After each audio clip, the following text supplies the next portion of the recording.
ذلتوں کے مارے لوگ، مصنف فیودور داستویفسکی۔ 13واں باب۔ بڑے میاں آ گئے۔ انہوں نے ہم دونوں کو ٹوہ لینے کی نظر سے دیکھا اور ایسے گویا کسی بات سے شرمندہ بگڑے ہوئے ہوں۔ سیدھے میز پر جا بیٹھے۔ سماوار کہاں ہے؟ انہوں نے پوچھا۔ مطلب یہ ہے کہ وہ اب تک سماوار نہیں لائی کیا؟ آ رہا ہے سماوار، ابھی آتا ہے، یہ رہا، اننا اندریونا نے گھبرا کر کہا۔ ماتریانا نے جیسے ہی نکولائی سرگیویچ کو دیکھا وہ فوراً سماوار لے کر آ پہنچی، جیسے وہ اسی بات کا انتظار کر رہی تھی کہ بڑے میاں آ جائیں تو سماوار لے کر آئے۔ ماتریانا بڑی عمر کی آزمودہ کار اور وفادار ملازمہ تھی، لیکن اپنی منمانی کرنے والی اور ضدی اس قدر تھی کہ شاید ہی کوئی دنیا میں ایسی نوکرانی ہوگی۔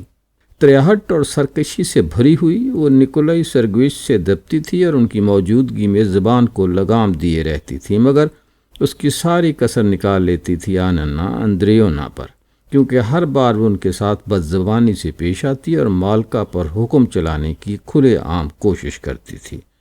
اگرچہ یہ بھی ہے کہ بڑی بی اور نتاشا سے اسے دلی لگاؤ تھا اور ان کا درد دل میں رکھتی تھی۔ میں ماتریونا کو اس زمانے سے جانتا تھا جب ہم لوگ اخمنیفکا کی ذمہ داری میں رہتے تھے۔ بھیگ جانا اچھا نہیں ہوتا، اور پھر دیکھو یہ لوگ تمہیں چائے کو بھی نہیں پوچھتے۔ بڑے میاں منہ میں بڑبڑائے۔ آننا اندریونا نے مجھے آنکھ ماری۔ بڑے میاں کو اس طرح کے غمزے پسند نہ تھے، وہ ایسے بن گئے گویا ہم پر نظر ہی نہیں، مگر چہرہ صاف بتا رہا تھا کہ انہیں خوب معلوم ہے کہ آننا اندریونا نے ابھی بھی ان کے سلسلے میں مجھے آنکھ کا اشارہ کیا ہے۔ ابھی میں اپنے معاملے میں لگا ہوا تھا۔ وانیا، وہ ایک قدم بولے، نہایت واہیات چیز ہے یہ۔ میں نے تمہیں بتایا کہ مقدمہ میرے خلاف پڑ رہا ہے۔ معلوم ہوتا ہے کہ میرے پاس ثابت کرنے کو کچھ نہیں ہے، کاغذوں دستاویزوں کی کمی ہے، اور جو ہیں وہ کام نہیں آئیں گے، ایسا لگتا ہے۔ وہ اپنے اس مقدمے کے بارے میں بات کر رہے تھے جو پرنس سے ابھی تک چل رہا تھا اور نکولائی سرگیویچ کے خلاف جا پڑا تھا۔ میں چپ رہا، سمجھ میں نہ آتا تھا کہ کیا کہوں۔ انہوں نے مجھے مشتبہ نظروں سے دیکھا۔ ہاں تو؟ وہ ایک دم بولے، ایسے بگڑ کر جیسے ہماری خاموشی انہیں ناگوار گزری ہے۔ جتنی جلدی قصہ پاک ہو اچھا ہے۔ اگر میرے خلاف ڈگری بھی انہیں مل گئی تو میں ناک نہیں رگڑوں گا۔ میرا ضمیر صاف ہے، جیسے جی چاہے فیصلہ کر دیں۔ کم سے کم یہ جھگڑا تو نپٹے گا، معاملہ تو ختم ہوگا۔ میرا دیوالیہ نکلوا دیں، کیا ہے؟ میں سب کچھ پھینک پھانک کر سائبیریا چل دوں گا۔ توبہ ہے، چل دینے کو بھی کیا جگہ سوجی ہے؟ بھلا اتنی دور کا ہے کو اننا اندریونا ضبط نہ کر سکیں؟ اور یہیں کس سے قریب رہنا ہے؟ انہوں نے سخت لہجے میں پوچھا، مگر یہ بات انہیں اچھی لگی کہ ٹوکا تو ہے کسی نے۔ یہاں اور کچھ نہیں تو لوگوں سے ہی قریب ہیں، آننا اندریونا بولی اور غمگین نگاہوں سے مجھے دیکھا۔ کس قسم کے لوگوں سے؟ وہ قریب قریب چیخ کر بولے۔ اپنی غضبناک نظریں میری طرف سے ہٹا کر آننا اندریونا پر ڈالیں اور پھر وہاں سے ہٹا لیں۔ کس قسم کے لوگوں سے؟ چور اچکے، ڈاکو، بدماش، ایسے تو ہر جگہ بھرے پڑے ہیں۔ فکر نہ کرو، سائبیریا میں بھی ایسے مل جائیں گے۔ اگر تم میرے ساتھ چلنا نہ چاہو تو کوئی زبردستی نہیں ہے، تم یہی رہ جانا۔ میرے پیارے نکولائی سرگیویچ، تمہارے بغیر بھلا میرا کون بیٹھا ہے جس کے پاس رہ جاؤں گی؟ بیچاری اننا اندریونا روحانسی ہو کر بولی۔ ساری دنیا میں تمہارے سوا میرا کوئی لفظ ان کے حلق میں پھنس گئے۔ وہ چپ ہو گئیں اور میری طرف مڑ کر یوں اندیشے بھری نظروں سے دیکھا جیسے مجھ سے مدد اور حمایت طلب کر رہی ہوں۔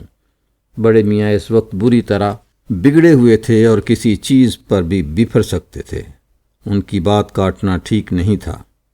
گھبرائیے نہیں آننا اندریونا، سائبیریا اتنی بری جگہ نہیں ہے جتنی بظاہر لگتی ہے۔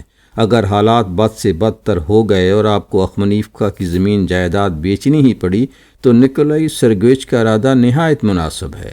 سائبیریا میں ان کو اعلیٰ درجے کی معقول نوکری مل جائے گی، اور پھر خیر غنیمت ہے ایوان کہ تم کام کی بات کر رہے ہو۔ میں نے جی میں یہی سوچ رکھا ہے کہ سب کو چھوڑ چھاڑ کر نکل جاؤں گا۔ ہائے، اس کا تو مجھے گمان تک نہ تھا۔ آننا اندریونا ہاتھ پر ہاتھ مار کر چیخیں، اب تم بھی وانیا؟ انہیں کسی کہنے لگے، تمہاری طرف سے تو ایوان پیتروچ مجھے اس کا اندیشہ نہیں تھا، سوائے شفقت کہ آپ کو ہم سے کچھ نہ ملا ہوگا۔ کیوں؟ اور اب آپ بھی؟ ہاں، تمہیں کس بات کی امید تھی؟ ذرا سوچو تو، اور کس طرح یہاں بسر ہوگی؟ روپیہ نبٹ گیا، آخری پیسوں پر گزارا ہے، تو کیا اب یہ حکم دینے والی ہو کہ میں پرنس پیوتر الیگزینڈروچ کی خدمت میں پہنچ کر ہاتھ جوڑوں کہ وہ مجھے معاف کر دے؟ پیوتر الیگزینڈروچ کا نام سن کر آننا اندریونا خوف سے لرز اٹھیں۔ ان کے ہاتھ میں چائے کا چمچہ تشتری سے ٹکرا کر بجنے لگا۔ نہیں، واقعی اس میں کیا ہے؟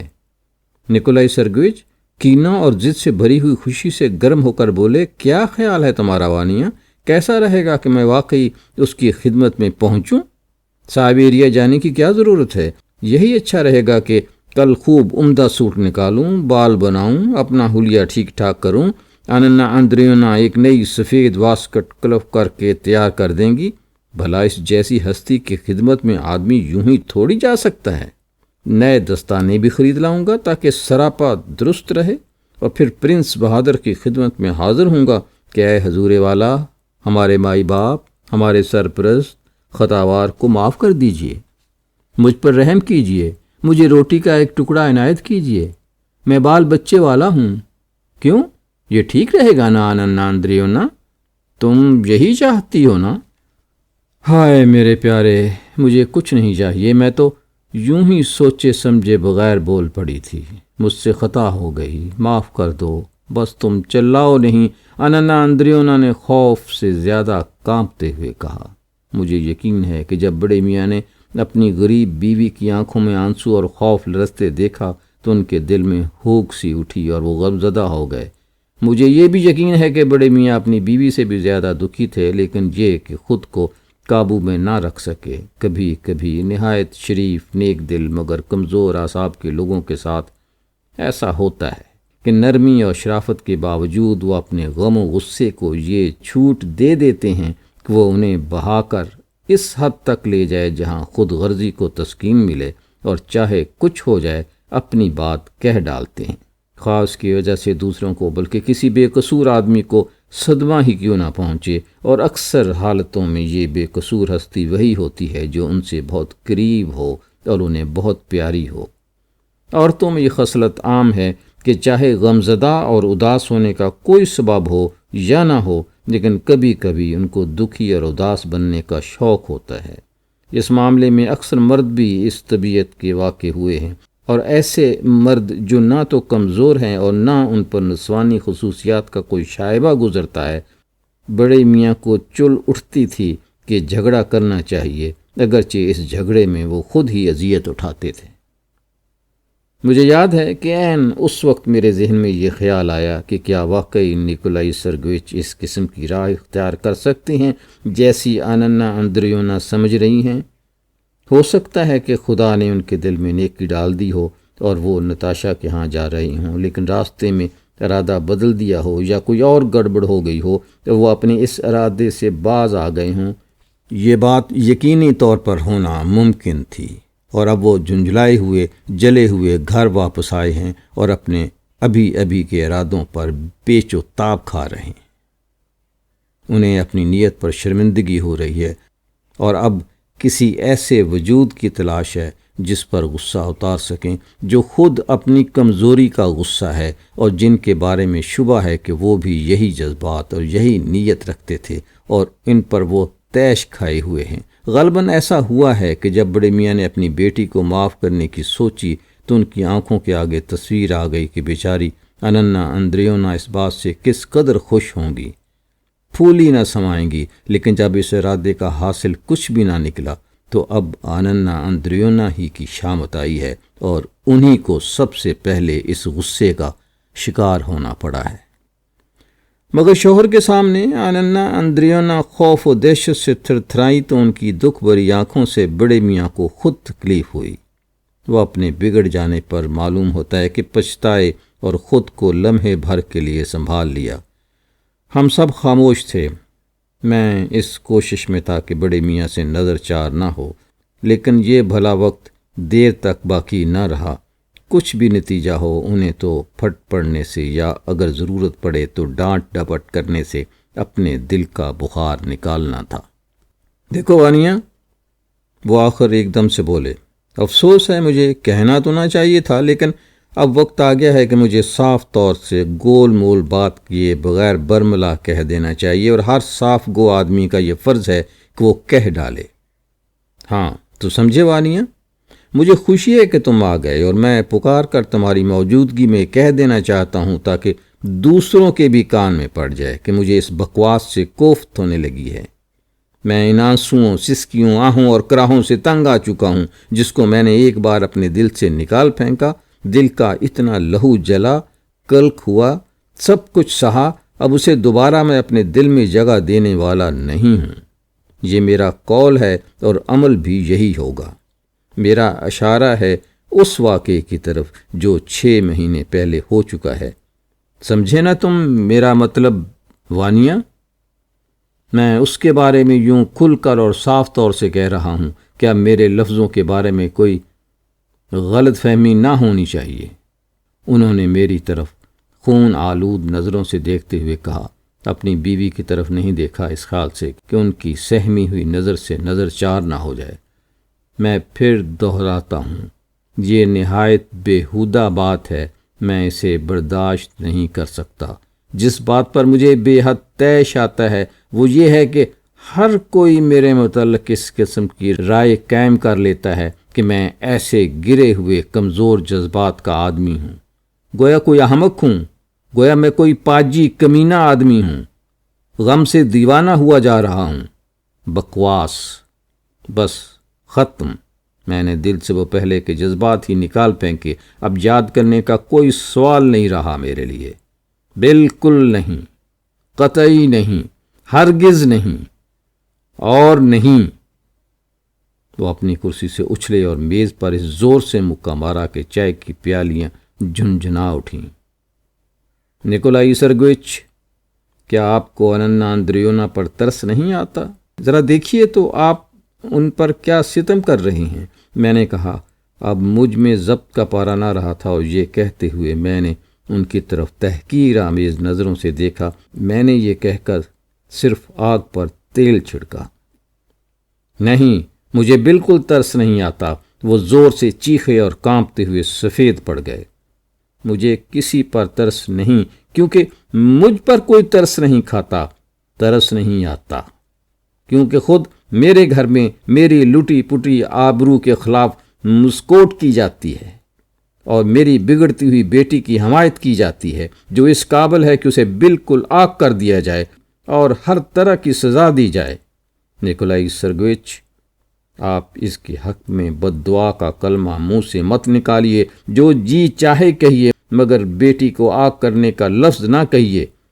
آننا اندریونا گڑ گڑائیں، اسے میں آگ کرتا ہوں۔ بڑے میاں پہلے سے دگنی بلند آواز میں چیخے، کیونکہ مجھ سے جو ذلتوں کا مارا ہوا ہے، جس کی آبرو خاک میں ملائی جا چکی ہے، یہ توقع کی جاتی ہے کہ میں اس ذلیل چھوکری کے پاس جاؤں اور اس سے معافی مانگوں۔ جی ہاں، بس یہی بات ہے ساری۔ اس طرح سے مجھے خود اپنے گھر میں دن رات تنگ کیا جاتا ہے، آنسو بہائے جاتے ہیں، سسکیاں بھری جاتی ہیں اور بے وقوفی کے اشارے کیے جاتے ہیں۔ مجھے ترس کھلوانا چاہتے ہیں، مگر دیکھو وانیہ، دیکھو۔ انہوں نے بیان جاری رکھا اور لرزتے ہوئے ہاتھوں سے اپنی باہر کی جیب سے جلدی جلدی کاغذ نکالتے ہوئے بولے، یہ رہے ہمارے مقدمے کے کاغذات۔ ان سے صاف یہ نکلتا ہے کہ میں چور ہوں، میں نے غبن کیا، کمینہ پن کیا، اپنے محسن کو لوٹا، میں ذلیل ہوا، میری آبرو خاک میں ملی۔ کیوں؟ اس لڑکی کی وجہ سے۔ لو، یہ رہے، دیکھو، اب دیکھو ان کو۔ اور وہ اپنی باہر کی جیب سے طرح طرح کے کاغذ الٹتے اور انہیں یکے بعد دیگرے میز پر پٹکنے لگے، اور ان میں بڑی بے صبری سے کسی ایک کاغذ کو نکالنے کے لیے ہاتھ مارتے رہے جو وہ مجھے دکھانا چاہتے تھے، لیکن قسمت ایسی کہ جس کاغذ کی انہیں بے قراری تھی وہی ہاتھ نہ لگا۔ اضطراری حالت میں انہوں نے اپنی جیب سے ہر وہ چیز نکال پھینکی جس پر ان کا ہاتھ پڑ سکتا تھا، اور اچانک ٹھن سے کوئی وزنی چیز میز پر بجی۔ آننا اندریونا کی چیخ نکل گئی۔ یہ وہی گم شدہ لاکٹ تھا۔ مجھے اپنی آنکھوں پر یقین نہ آتا تھا۔ بڑے میاں کے بدن سے خون کن پٹیوں کی طرف دوڑا اور ان کے گال تمتما اٹھے۔ وہ چونک پڑے۔ آننا اندریونا ہاتھ باندھے کھڑی تھی اور ان کی طرف التجا بھری نظروں سے دیکھ رہی تھیں۔ ان کے چہرے پر ایک پرمسرت امید کا اجالا پھیل گیا۔ بڑے میاں کا چہرہ سرخ ہو جانا، ان کا ہمارے سامنے جھینپ جانا۔ ہاں ٹھیک ہے، آننا اندریونا نے کچھ غلط نہیں سوچا تھا۔ اب وہ بالکل سمجھ چکی تھی کہ لاکٹ کیسے گم ہوا۔ پورا معاملہ صاف تھا کہ بڑی میاں کو لاکٹ ملا۔ انہیں یہ پا کر بڑی خوشی ہوئی اور غالباً خوشی کے مارے کانپتے ہوئے انہوں نے اسے سب کی نظروں سے چھپا لیا۔